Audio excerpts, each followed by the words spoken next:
My brother was crying. A Turk threw a black cloth over him and threw him on the ground with all his strength. He was just a baby and he died.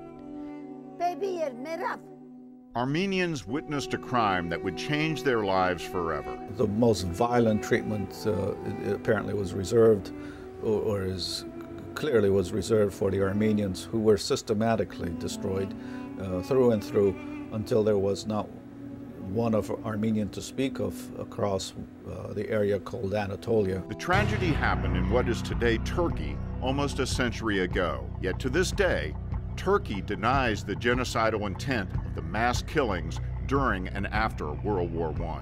This is a matter to be decided by genocide scholars. And we have already decided. And not only did we decide, it was actually unanimous. I mean, there isn't a respectable genocide scholar in the world who thinks that the Armenian genocide was not a genocide.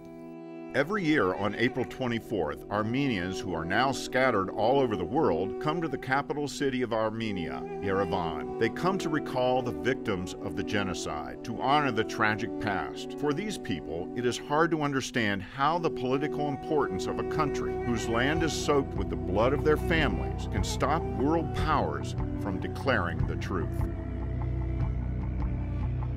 Many people come here and say, shouldn't we have both sides reconcile? We all long for that. We've seen in many parts of the world truth and reconciliation commissions, a truth and reconciliation process, and it's worked. I have not seen falsehood and cover-up commissions lead to reconciliation.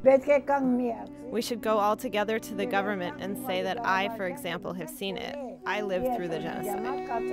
You now have the tail is wagging the dog.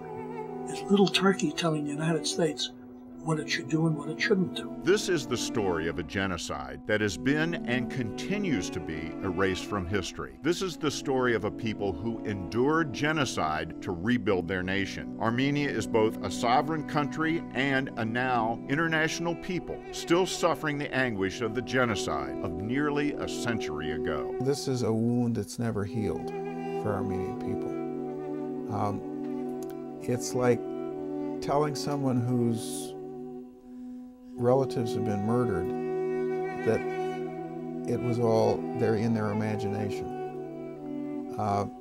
It continues the crime, if you will. It continues the crime of genocide because it's a way of continuing the effort to destroy the group.